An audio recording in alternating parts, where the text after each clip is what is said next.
ஆமாம், உள்ளவா. யாருமே இல்லையா? ஐயோ, நான் கனவு கண்டு எழுந்துச்சு, மதிய தூக்கத்துல எழுந்துச்சு பேசுறேம்மா. பொறுமையாக போடா மொரட்டு பிராங்க் பண்ண போகிறோம். ஹேமி ஃபேமிலிஸ் எல்லாரும் எப்படி இருக்கீங்க? நல்லா இருக்கீங்களா? நான் கிளம்பி இருக்கும்போதே தெரியும் உங்களுக்கு எங்கேயோ கிளம்புறேன்னு. ஆனால் நான் எங்கே போகிறேன்னு பார்த்தீங்கன்னா, எங்கள் அம்மா வீட்டுக்கு தான் போகிறேன். ரொம்ப நாள் ஆகுது அம்மா இங்கே வராங்களா, சரி அதனால ஊருக்கே போகிறதில்ல. திவ்யும் கேட்க ஆரம்பிச்சிட்டான், ஆத்தா ஊருக்கு வரதுனால தான் நீ எங்களை கூட்டிகிட்டே போக மாட்டேங்கிற, அங்கே போய் ஒரு நாள் கூட லீவில் தங்க விட மாட்டேறாமா அப்படின்னு சொல்லி கேட்டுகிட்டே இருந்தான். சரி அம்மாவும் வந்துட்டு உங்களுக்கு நேரம் சரியில்லை, திருநள்ளாறு போயிட்டு வரலாம் வாமான்னு கூப்பிட்டுக்கிட்டே தான் இருக்காங்க. நானும் போவே இல்லை. 7:30 சனி ஆரம்பித்ததுலேருந்து சொல்லிட்டு தான் இருக்காங்க. நான் தான் போகாமல் இருந்தேன். சரி இன்னைக்கு திவ்யையும் கூட்டிகிட்டு போனால் நாளைக்கு சனி ஞாயிறு லீவு தானே, 2 நாள் ஆத்தா கூட இருந்தால் மாதிரி இருக்கும், நம்மளும் கோயிலுக்கு போயிட்டு வர மாதிரி இருக்கும்னு சொல்லிட்டு நேற்று சொன்னேன் வினோகிட்ட. சொல்லி பேசிகிட்டு இருக்கும்போது சரி போகலான்னு வினோ சொன்னானா, சரி போயிட்டு வரலான்னு சொன்னதுனால தான் இன்னைக்கு வெள்ளிக்கிழமை நைட்டே கிளம்பி போயிட்டோன்னா காலையில் வந்துட்டு திருநள்ளாறு கோயிலுக்கு போயிட்டு அதுக்கப்புறம் வீட்டுக்கு போய் ஆத்தா கூட ரொம்ப நேரம் இருக்கலாம்டா அப்படின்னு சொல்லியிருந்தேன். அவ்வளோதான், கை காலெல்லாம் இங்கே நிற்கல, தலைகீழ குதிச்சு 2 பேரும். இவன் இந்த குட்டி வாண்டுக்கு என்ன புரியும்னு தெரியல, அது முன்னாடி கிளம்பி போயிட்டு 2 காரில் வெயிட் பண்ணிட்டு இருக்கு. அது இல்லாமல் வந்து திவி வந்து பிராங்க் பண்ண போகிறானா. ஆமாம் ஆத்தாவை.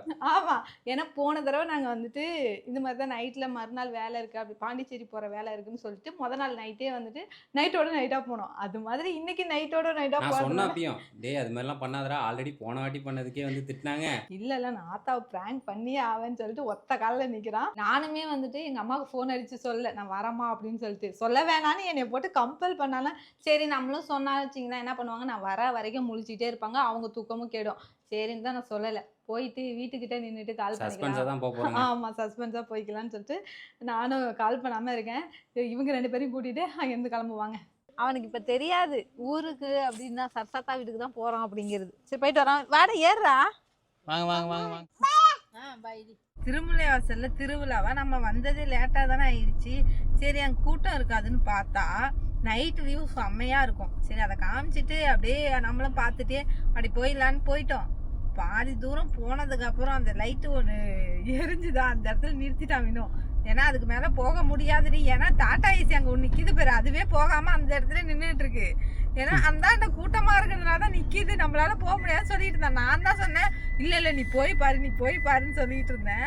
கொஞ்ச நேரம் வெயிட் பண்ணி பார்த்தா டாடா ஏசி திருப்பி வந்துடுச்சு. சரி ஏன்னா கூட்டமாக இருக்கும். ஆமாம் செம கூட்டமாக இருக்கா, நான் பார்க்கல.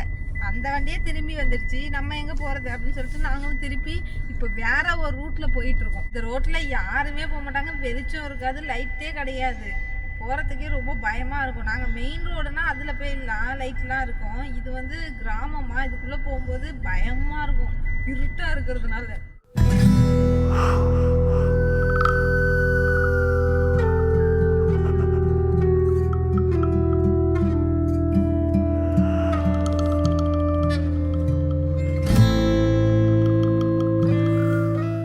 பாருங்க ஒருத்தவனை பேய் மாரி படுத்து கிடக்குறான், பிராங்க் பண்ண போறேன்னு சொல்லிட்டு. ஐயோ கால் பண்ணிடாத, ஆத்தாவுக்கு கால் பண்ணி சொல்லிடாத, நான் போய் ஆத்தாவை பிராங்க் பண்ணணும்னு சொல்லிட்டு வந்தான். என் ஷாலெல்லாம் புடுங்கிட்டு தூங்கிட்டு இருக்கான், அந்த அளவுக்கு தூக்கம் வந்துடுச்சு. அது மழை வர பிடிச்சிருச்சா? ஆமா. பிராங்க் இன்னைக்கு நடக்குமா என்ன திவி, நான் போன் அடிச்சு சொல்லிட்டு மாட்டேனா ஏந்தாங்க, ஏன்னா பிராங்க் பண்றதுக்கு வாய்ப்பு இல்லை. நான் சொல்லிட்டேன் போன் அடிச்சு.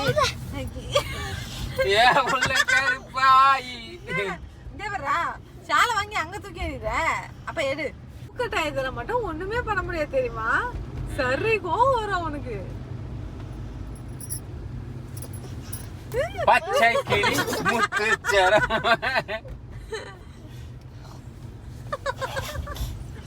தெரியுதுல, நீதானே அப்புறம் நைட்டு போய் பிராங்க் பண்ணணும்னு சொன்ன. யாரே ட்ரெயின் வந்துருச்சு பத்தியா, அதுக்காக தான் சொல்றேன், தூக்க கலக்கத்துல யாரையும் எழுப்ப கூடாதுன்னு. இப்ப ஆத்தாவை மட்டும் பிராங்க் பண்ணணும்னு சொல்ற, காலையில போயிருக்கலாமா? நான் தெரிவித்தாங்க காலையில போமா. சரி இப்படி நிறுத்து ஓரமா, காலையில எப்படி படுத்து கிடக்குறான் போசையும் ஆலயம் பேரு. வீட்டுக்கு வந்தாச்சு, ஆனா என்ன ஒண்ணு, இவன் தான் பிராங்க் பண்ணு சொல்ல, நான் போன் அடிச்சு சொல்லிடுறேன்னு சொன்னேன். போன் அடிச்சு கூப்பிட்டு இவன் வந்து சொல்ல வேணான்னு சொல்றான், புடிவாதமா போன் இருக்கு. அடி. என்னடா பிராங்க்? உனக்கு என்ன பிரச்சனை, அங்க வந்துட்டு ஏறணுமா, ஏறி நீ உள்ள போகணும். இவரு வேணா, நான் போன் அடிக்கிறேன். ஆத்தாவே வீட்டுல இல்லையா, இப்ப என்ன பண்ண போறேன்? ஆத்தா வீட்டில் இல்லைடா. நம்ம வீட்டுக்கு வந்தாச்சுங்க. இவன் தொல்லை வேற தாங்க முடியல, வேற ப்ராங்க் பண்ணுன்னு சொல்லிட்டு இருக்கான்.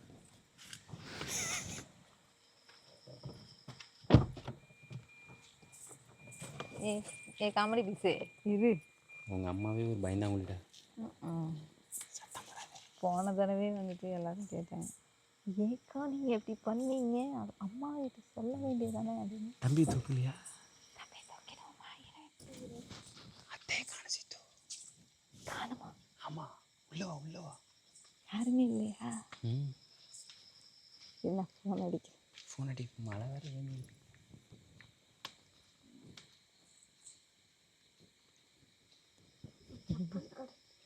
போறியா? சத்தப்படாது. ஃபோன் அடிக்குது. அம்மா உள்ளதா இருக்கு. அவங்க ஒரு அலறி அடிச்சிட்டு வர வந்துருப்பாங்க. ஏமா அம்மா எங்க இருக்க? வீட்லையா? பகல் 12 மணிக்கு என்ன வீட்டில் இருக்கு? வேலைக்கு போல? ஆமா.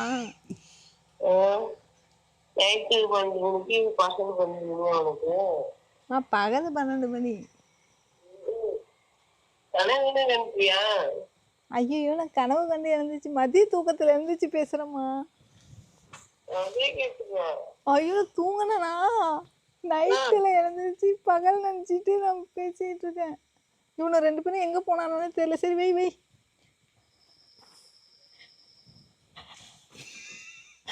ஏன்டி பதற விடுற? திரும்ப இப்போ லைட்டா போய் தட்டுறியா பையே? பொறுமையா போடா. பொறுமையா போ. ஊந்துறாத, பொறுமையா போ. என்ன பண்ற?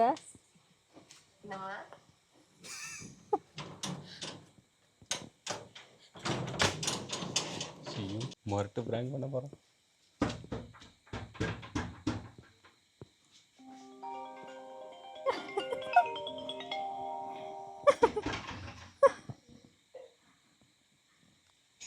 திரும்ப நான் தாம்மா கதை தரேன். திவி தான் கதை தட்டுது. இந்த கதவுல ஏறி குதிச்சுட்டான். ஆமா.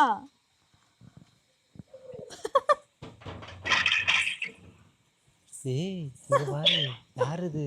எங்க வந்திருக்கோம்? எங்க? அங்க பாரு.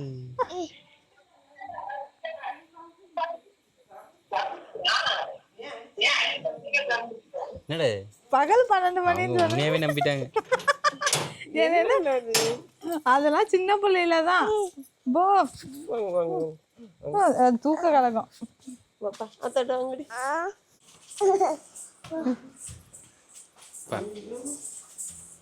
மறந்துட்டாங்க வேற.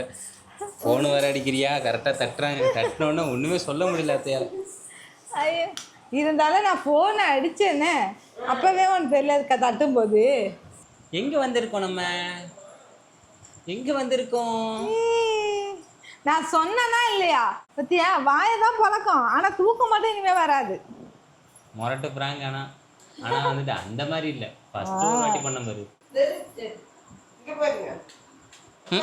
ஏய், தட்டுறான் பாரு சித்து. Remote work ஆகலன்னு. சரி, நான் எதனால் தெரியுமா இன்னும் சொல்லலை? நீ கேட்பீங்க, முன்ன அம்மாகிட்ட சொல்லிகிட்டே போயிருக்காள், அம்மா எங்கேயாவது ஊருக்கு போயிட்டா என்ன பண்ணுவீங்கன்னு. அம்மா வந்து எப்போ ஊருக்கு போனாலும் எங்கே போனாலும் என்கிட்டையும் என் தங்கச்சிகிட்ட சொல்லாமல் எங்கேயுமே போக மாட்டாங்க.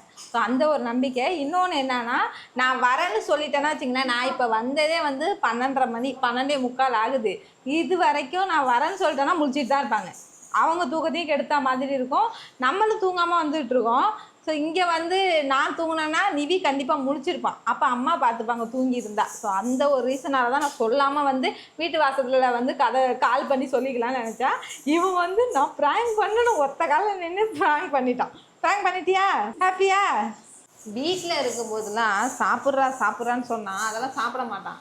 அங்கே நான் இட்லி ஊற்றுனேன், சாப்பிட்டு தான் வந்தான். இங்கே 1 மணிக்கு எழுந்திரிச்சதுனால இப்போ பசிக்கு தான் ஆத்தாட்ட தோசை கேட்டு தோசை வாங்கிட்டு இருக்காரு. அதுவும் வரும்போதே நாங்கள் வந்துட்டு ஃப்ரூட்ஸ் வாங்கிட்டு வந்துட்டோம். நான் வந்து கடை எதுவும் இருக்கான்னு தான் நினச்சேன். ஆமாம், நான் கூட அன்னைக்கு 11 மணிக்கு வந்தோம், கடை இல்லை, இருந்துச்சு. சரி இன்னைக்கு 12 ஆயிடுச்சுல எங்கே இருக்க போகுதுன்னு வந்தால் வெளியில் ஏதோ வேலையெல்லாம் நடந்துக்கிட்டு இருந்துச்சு. கடை திறந்துருந்ததுனால போயிட்டு ஃப்ரூட்ஸு, அப்புறம் பால், மாவு பாக்கெட்டு, எப்போ இங்கே வந்தாலும் எப்போ வந்தாலும் வந்துட்டு மாவு மட்டும் வாங்கிட்டு வந்துடுவோம். ஏன்னா எங்கள் அம்மா மாவுலாம் அரைச்சி வைக்க மாட்டாங்க. எப்போயாவது நாங்கள் வரேன்னு சொன்னால் மட்டும்தான் அரைச்சி வைப்பாங்க.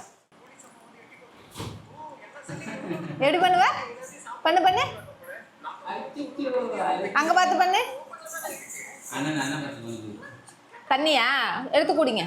காலையில் கட்டினா லேட்டாக ஆகுமேன்னு சொல்லிட்டு பூ கட்டலான்னு பார்த்தா, இவன் சாப்பிட்றத பார்த்தா எனக்கு சாப்பிடணும் போலே இருந்துச்சு. வாயெல்லாம் ஊற ஆரம்பிச்சுது. சரி இன்ஸ்டண்ட்டாக அரைச்ச கடப்பானை தொட்டுக்கிட்டு நம்மளும் 2 தோசை இது மாதிரி தின்னுட்டு இருக்கேன். நமக்கு சோறு தான் முக்கியம். கொடுக்கு சொல்லு, எப்படி பறிச்சு காமிப்ப? கொடுக்கு வை. இங்கே பாரு, இப்போ கொடுக்கு வைப்பான் பாரு. கொடுக்கு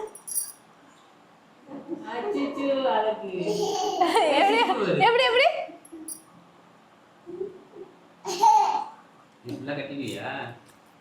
ஃபுல்லாலாம் கட்ட முடியாது. நாளைக்கு கொஞ்சமாக கோயிலுக்கு வச்சுட்டு போகிற அளவு கட்டுவேன். இதெல்லாம் வேஷம்டா, எனக்கு தெரியும்டா. 2 பேரும் அடிச்சு பண்ணுவோம், ஆனால் நம்ம அடிக்கக்கூடாது. அவனால அண்ணன் அடித்தா தம்பி அழுவான், தம்பி எடுத்தா அண்ணன் அழுவான். இதனாலேயே இவனை மேலே கையை வைக்கிறதுக்கே பயமாக இருக்குது.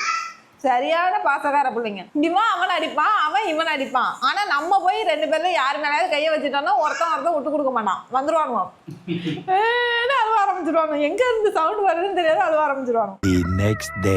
Good morning. என்ன பண்ணிட்டு இருக்க? Good morning. 10 மணிக்கு வந்து குட் மார்னிங் சொல்லு. என்ன சாப்பாடு இன்னைக்கு காலையில்? காலையில் லெமன் சாதம். லெமன் சாதமா? ஆமாம். கோயிலுக்கு எடுத்துகிட்டு போகிறதா இல்லை இங்கேருந்து சாப்பிட்டு போகிறதா? இங்கே சாப்பிட்டுட்டு போகிறது.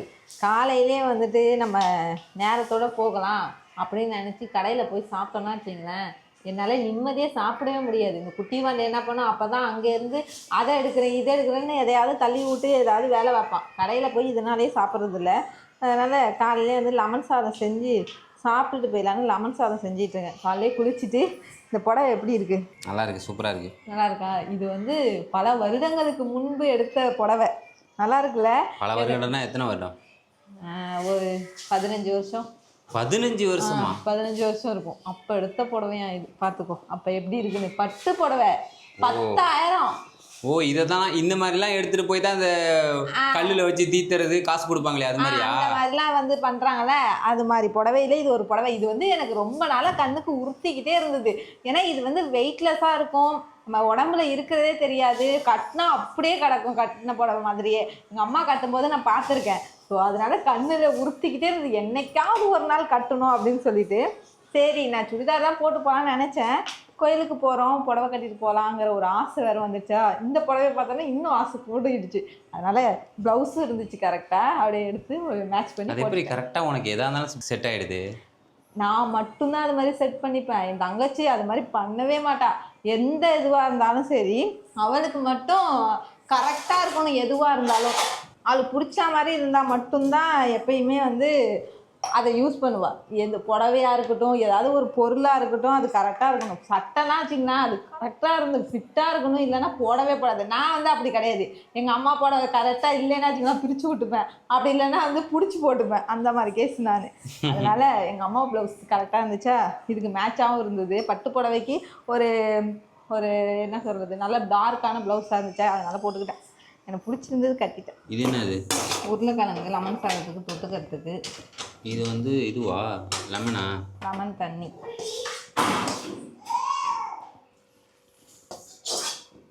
என்னடி என்னடா கலர் வருமா? வெள்ளை சாதத்தில் ஊற்றும் போது அப்படி தான் தெரியும். கலர்னதுக்கு அப்புறம் தான் மஞ்சள் கலர் மாறும். அதுக்குன்னு ஓவர் மஞ்சளாக போட்டாலும் நீ கையில் ஒட்டுதுடி. இங்கே பாரு மஞ்சத்தூள் எவ்வளோ போட்டிருக்க, இப்படி பண்ணி காமிச்சிட்டே இருப்பான். அது வேற எனக்கு தலைவலி. என்னைக்குமே வந்து எப்படின்னா, நம்ம இப்போ சாப்பிட்றோம்ல, சாப்பிட்டுட்டு கை கழுவும் தெரியுமா? அந்த கை கழுவும் போது வந்துட்டு நம்ம கையில் வந்து அந்த இதெல்லாம் ஒட்டி இருக்கக்கூடாது. என்னத்தை தான் வாஷ் பண்ணாலுமே வந்துட்டு அந்த மஞ்சள் அதெல்லாம் வந்துட்டு கையில் வந்து ஒட்டியிருக்கும். ஸோ என்றைக்குமே அந்த மாதிரி ஒட்டக்கூடாது. அதுதான் அந்த பிரச்சனைக்காக தான் அதிகம் மஞ்சத்தூள் போடாமல் நார்மல் மஞ்சத்தூள் போட்டாலே ஓகே தான். லெமன் சாதத்துக்கு எப்பயுமே இது போதும். இந்த கடையிலலாம் ஓவராக கலராக இருக்கணுங்கிறதுக்காக மஞ்சத்தூள் அதிகமாக போட்டு மஞ்சள் கலர் இருக்குல்ல, மஞ்சள் மாங்காய் மாதிரி, அது மாதிரி இல்லாமல் இது ஓகே தான். நாங்கள் வந்ததே எத்தனை மணி ஆச்சு? நான் தூங்குறதுக்கு 2 மணி, எங்கள் அம்மா தூங்குறதுக்கு 3 மணி ஆச்சான். இவன் எப்போ தூங்குனா? தூங்கிட்டானோ? அதுக்கப்புறம் எங்கள் அம்மா பூ கட்டிட்டு கொஞ்சம் அதுக்கப்புறம் தூங்கியிருக்காங்க. என்னால் கட்ட முடியும். நம்ம தூங்குனது 2:30 மணி இருக்கும். அதனால தான் காலையில் சீக்கிரம் எழுந்திரிக்க முடியல. கண்ணை திறக்கிறேன், மூடுடா தூங்குடாங்கிறது என் மனசு. சரி போ தூங்கிட்டு. ஏன்னா சனிக்கிழமை எப்பயுமே வந்து கோயில் நட சாத்த மாட்டாங்க, சனிக்கிழமை திறந்தே தான் இருக்கும். அதனால் கொஞ்சம் லேட்டாகவே போய்க்கலாம், ஒரு 11 மணிக்கு போய்க்கலாம் அப்படின்னு சொல்லிட்டு தான் கொஞ்சம் நேரம் தூங்குங்கன்னு அம்மாவும் விட்டுட்டாங்க. நாங்களும் தூங்கிட்டு இப்போ தான் கிளம்புறோம். சரி சரி சமைச்சு வச்சுட்டு வா. நான் சாப்பாடு லெமன் சாதம் செஞ்சு உருளைக்கிழங்கு வறுத்து எடுத்துக்கிட்டேன் மதியத்துக்கு சாப்பிட்றதுக்கு. பிளானோட தான் வரப்போ போகுது போ. ஏன் சரி வந்து பேசிக்கிறேன். தண்ணி ஊற்றிடும். வந்துருங்க. சரி போகலாமா? அந்த வந்துட்டு சரி போமா. இப்போ நான் உனக்கு கால் பண்ணுறேன். என்னடா என்னடா போகலாமா? போகலாம். இவனை பாரா. ஐயோ அதை போட்டுட்டு வா போகலாம். அவனும் நாளைக்கே இருந்தாலும் விட மாட்டான். அந்த சைக்கிளை வந்ததுலேருந்து விட மாட்டான் அவன். நிவி சைக்கிளில் வந்துடுறியா? அப்பா பின்னாடி ஃபாலோ பண்ணிட்டு வந்துடுறியா? அப்பா பின்னாடியா? அது மாதிரி அங்கே பார்த்தா வண்டியை தள்ளுறான். சரி போகலாமா? போகலாம். ஆனால் என்ன ஒன்று, தூங்காமல் நீ வண்டியை ஓட்டணும், அவ்வளோதான். அதுக்கு நீ பேச்சு கொடுக்கணும். பேச்சு கொடுக்கணும். நைட்டுலாம் பேச்சு கொடுத்துட்டு தான் வந்தேன். அதுக்கே வந்துட்டு கண்ணெல்லாம் சொருகுதுன்னு சொன்னான். இப்போ என்ன பண்ண, நைட்டு கொஞ்ச நேரம் தூங்கலாம். டிரைவர் சரியில்லை நமக்கு, அதுதான் மேட்ரு. இல்லைன்னா வச்சுங்களேன் நம்ம முன்னாடியே கிளம்பிடுவோம். அதுக்காக டிரைவரை மாற்ற முடியும்? யாரையும் மாற்ற முடியாது. நீ சொல்கிறது வந்துட்டு ஏதாவது மீனிங்கில் பண்ண போகுது. சரிங்க, நம்ம வந்துட்டு திருநள்ளாறு சனி பகவானை கும்பிட்றதுக்காக கிளம்பிட்டோம். அங்கே போயிட்டு வந்துட்டு போன தடவை நம்ம என் பர்த்டே அன்னைக்கு நம்ம போன திருநள்ளாருக்கு. அப்பயே விலாக் எடுக்க முடியல. ஏன்னா உள்ள வந்து எடுக்கக்கூடாதுன்னு சொல்லிட்டாங்க. ஆமாம், ஃபோனும் சரி எதுவுமே அலோடு கிடையாது. அதனால் நம்மளால் இதுக்கு மேலே வீடியோவை வந்து கண்டினியூ அங்கே போய் பண்ண முடியாது. சரி, ஆனால் வந்து நீங்கள் திருநள்ளாறு ஏதாவது நமக்கு ஏழ்ற இது மாதிரி ஏதாவது பிரச்சனை, ஏதாவது சின்ன சின்ன விஷயங்கள்லாம் வருது பார்த்தீங்களா, அதுக்கு வந்துட்டு நம்ம திருநள்ளாறில் இருக்கிற சனி பகவானை போயிட்டு தரிசனம் பண்ணிட்டு வந்தோம்னா அது கொஞ்சம் நல்லாயிருக்கும். அந்த ஏழ்றையிலேருந்து கொஞ்சம் ரொம்ப அடிப்படுறோம் பார்த்தீங்களா, கொஞ்சமாக அடிப்படுவோம் அப்படிங்கிற மாதிரி நிறைய பேர் சொல்லுவாங்க. அதனால மாதம் என் ஜாதகப்படி மாதம் போயிட்டு வாங்க அப்படின்னு சொல்லியிருந்தாங்க. ஆனால் மாதம் போக முடியல. சரி இந்த மாதமாச்சும் போயிட்டு வருவோம் அப்படிங்கிறதுனால தான் அம்மா வீட்டுக்கு வந்துட்டு இங்கேருந்து நமக்கு திருநள்ளாறு பக்கம். என் தங்கச்சிக்குமே அங்கேருந்து பக்கம் தான், 12 கிலோமீட்டர் தான். அவளும் அங்கேருந்து வருவா, நம்மளும் இங்கேருந்து போயிட்டு சாமி கும்பிட்டுட்டு வந்துட்டு அதுக்கப்புறம் நம்ம ஊருக்கு போவோம். ஓகேங்க, இந்த விலாக் உங்களுக்கு கண்டிப்பாக பிடிச்சிருக்கும். அடுத்த விலாகில் பார்க்கலாம். பாய்.